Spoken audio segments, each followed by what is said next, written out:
bonjour, merci de participer à Pitch ton job. Merci, bonjour. Quel est ton prénom? Alors Vital. Bonjour Vital, moi je suis David et nous allons, à travers quelques questions, pouvoir comprendre la réalité de ton travail. Parfait. Quel est ton métier actuellement? Est-ce que tu peux nous le décrire s'il te plaît? Alors actuellement, je suis commandant de la base aérienne 705 de Tours. Et puis précédemment, j'étais mécanicien dans l'armée de l'air. D'accord. Est-ce que tu peux nous expliquer ton parcours qui t'a conduit finalement à ces responsabilités? Alors je suis rentré, j'ai fait des études. Voilà, ça m'a amené à faire l'école de l'air, une école d'ingénieur classique, qui est maintenant l'école de l'air et de l'espace. Et ensuite, tout de suite, j'ai été plongé dans le bain de la maintenance aéronautique. Donc je suis passé à Toulouse, je suis passé à Mont-de-Marsan, je suis passé à Paris. Et en fait, c'était un va-et-vient entre à la fois le terrain, au pied de certains avions, en l'occurrence des hélicoptères, des avions de transport et des avions de chasse, pour travailler avec des gens qui font la maintenance de ces avions et qui font tout pour que ces avions soient disponibles. Mes passages en état-major, c'est comme un peu partout, les passages en direction, tout simplement pour ensuite donner de façon un peu plus stratégique des axes justement vis-à-vis de mes camarades qui sont sur le terrain. Un petit peu plus tard, j'ai repris des études à l'école de guerre, et puis après ça m'a amené à ce qu'on me confie cette base aérienne qui est un ensemble finalement encore plus large de plein de métiers. C'est une base aérienne donc de l'armée de l'air et de l'espace dont le but finalement total, quels que soient les métiers, des contrôleurs, des mécaniciens, des pilotes, etc., c'est de défendre la France et les Français par la troisième dimension. Okay. Merci pour cette explication. Est-ce que tu pourrais nous partager une fierté ou une réussite professionnelle qui te rend fier sur ton parcours? Alors moi, ma grande fierté, c'était le début de l'opération Serval, c'était en 2013. J'étais commandant en seconde d'une grosse unité de maintenance sur avion de chasse.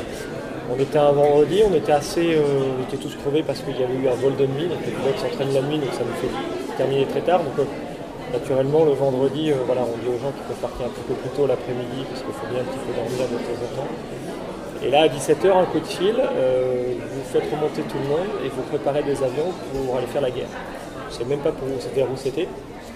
Et dans les 24 heures qui ont suivi, on a préparé ces avions, j'ai pas dormi.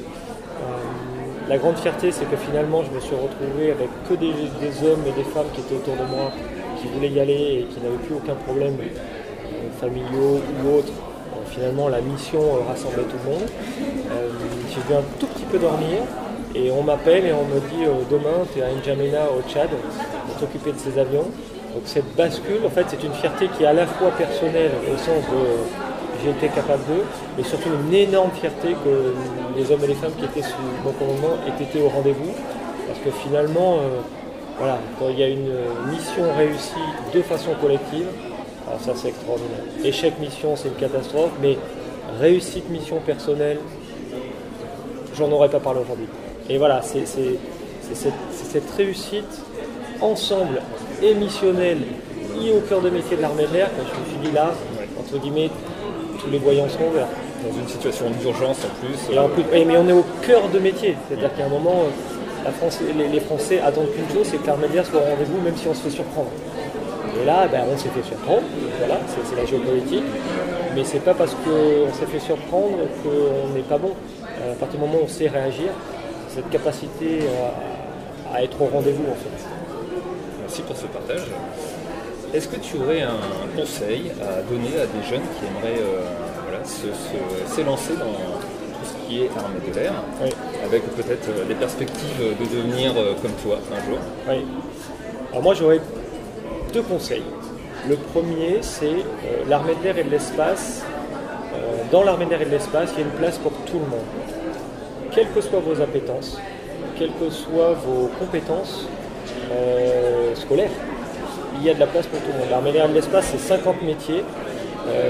Il y a des gens qui sont uniquement de niveau CAP, il y a des gens qui sont de niveau Bac plus 5. Non, l'armée de l'air et de l'espace, ce ne sont pas que des pilotes. Non, il ne faut pas avoir fait Polytechnique pour entrer dans l'armée de l'air et de l'espace.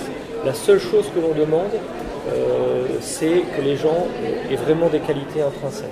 C'est-à-dire que d'un point de vue éducation, ce soit des gens qui fassent preuve, finalement, je reprends le motto de l'armée de l'air, de respect, d'intégrité, de service et d'excellence.